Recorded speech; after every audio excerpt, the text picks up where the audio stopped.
tuloy-tuloy na po talaga yung pagganda ng panahon natin dito sa Glan Sarangani Katambayan. At pag ganito yung panahon, sigurado po malayo sa sakit yung ating mga alaga at mas productive po sila mangitlog.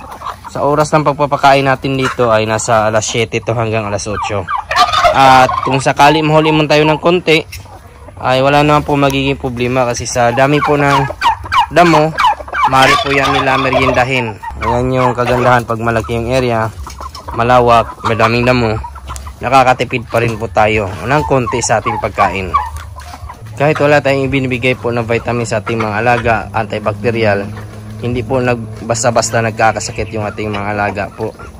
Ayan yung isa talaga sa pinaka-the best na naidudulot ng magandang panahon, mainit. At isa din po, dapat kalinisan palagi po natin yan i-maintain. Yung tubig palaging malinis. Palit po kayo aga tsaka hapon kung maaari. Yan yung isa sa sikreto natin dito sa ating manukan. At may nangyari nga sa isa sa manok natin dito, mga katambayan. Minalas po tayo, isa sa mga shamu natin namatay. Tingnan natin dito, katambayan. Masugatan kasi siya, baka nilapa to ng aso, may pumasok. Hindi ko alam kung anong nangyari na may malaki kasing sugat dyan sa kanyang puwetan. Napunit yung kanyang balat. So ililibing po natin yan mamaya. At dumadami na din talaga yung ating collection po sa sa itlog. Yung itlog natin, napit na 2 tray. Iloload na naman po natin yan pag nalipat na po natin sa hatcher yung itlog. Mag 10 days na 2 days from now. So ilipat natin tamang-tama 2 tray yung ating papasok. Kakakolekta na po tayo na nasa 8 to 10 na itlog kada araw. Madami na po yan. Kayang-kaya na po natin mag-produce yan ng 240 to 300 heads na sisiw na pangkarni natin. At mabilis naman po lumaki yung ating mga manok, basta hindi lang po nakaranas ng stress po. Dapat maganda talaga yung ating kulungan para sa ating mga sisiw. Lalagyan din po natin ng ilaw yan, gaya po ng pag-aalaga po ng mga healthy chicken po natin sa Jansan. Sa ngayon wala tayong order po na sisiw. At baka sana makakuha tayo ng order po sa susunod na buwan. Nang sa ganun magkapera na naman po tayo galing po sa ating sisiw. Upgraded native chicken, upgraded heritage, ay maaari po natin ibenta po ng nasa 60 to 70 po per head, week old. So yan yung ating presyuhan po sa ating mga sisiw.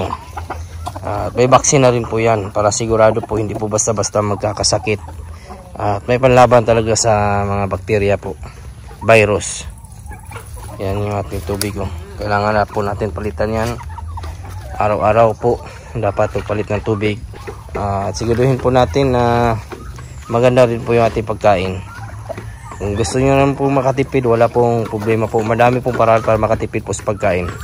Madami po kasing huminto sa pag-aalaga ng manok dahil po sa mahal po na pagkain. Kung tutusin naman talaga natin, kaya naman talaga natin magtipid. Kahit sino kayang magtipid. Marami pong paraan. Pumunta lang kayo ng palengke kung gusto niyo pong haluan ng gulay yung pagkain ng inyong mga alaga. Punta kayo sa bagsakan ng gulay. Maaga lang po dapat kayo para sa ganun yung ating makukuha mga gulay ay hindi po mga sira-sira, kumbaga bago pa po.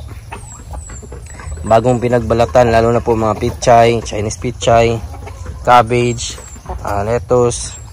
Madami po talaga ang pwedeng makuha sa bagsakan ng gulay sa palengke. Pinamimigay lang, free. So walang rason po para hindi po makatipid. Kahit kung dito ka naman sa sa probinsya, madami din naman po. Pwede kang kumuha po ng bani ng saging, mga nakuha na po ng bunga, hindi yan ginagamit, tinutumba po yan, pinuputol, kaya pwede nyo pong gamitin, i-chop nyo po, ihalo nyo po sa inyong pagkain. Ganun lang po kasimple po. At kung gusto yun po, pwede din po hindi feeds yung ibigay nyo po, ihalo sa mga gulay at saka chop na bani ng saging. Pwede rin naman po corn bran o tahop. Kayo mismo pagiling para quality. Mas maganda kasi kung kayo magpagiling ng mais, quality po yan. So kumbaga ano talaga, hindi puro tahop lang. Kumbaga corn bran, may halo talagang corn grits. Yan yung kagandahan sa pagpapagiling. Bumili na po kayo sa mga bumibili din po ng buo na mais. Tsaka pumunta kayo ng galingan para ipagiling nyo po. Ganon yung diskarte ko po dito sa probinsya para mas makatipid. Pwede rin po na magtanim kayo ng madaming madidiagwa. Nakakatulong po yan, high protein po yan. Talagang nakakatulong din po na mabawasan yung expenses po sa pagkain. Yung mga laga, azola, napakalaking tulong po yan, high protein. So wala ka problemahin, basta masipag ka lang po dito sa pag-alaga ng manok, madiskarte, kikita ka naman po. At lalong lalo na po sa ating mga native. Ito yung pangunahing pinagkikitaan dito sa probinsya, kaya mahalaga po na madiskarte ka po sa pag-alaga ng native. Kahit sabihin pa po natin na nasa 180 to 200 per kilo yung kumprada dito, kikita ka po. Basta diskarte lang po talaga. Wag po puro feeds yung ipakain nyo po. Baka sa susunod po pag naubos na po yung ating feeds ay magtitipid tayo. Ipapakita ko po sa inyo yung diskarte po natin. Yung mga nabanggit ko po ay gagawin po natin yan ulit, na nagawa na rin po natin yan sa Jensan. Dito sa probinsya marami po pwedeng pagkunan po ng mga bani ng saging. Kailangan lang talaga ng time sa pag-chop. Kung hindi ka po masipag sa pag-alaga ng manok, sigurado talaga na malulugi ka po.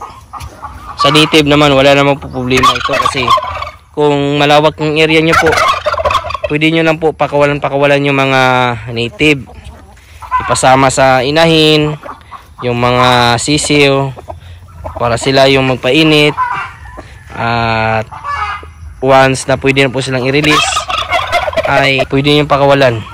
Pakain lang po kayo ng konti po, para sa ganun babalik sila sa hapon, aga, tsaka sa gabi doon sila matutulog sa inyong manukan, sa inyong area.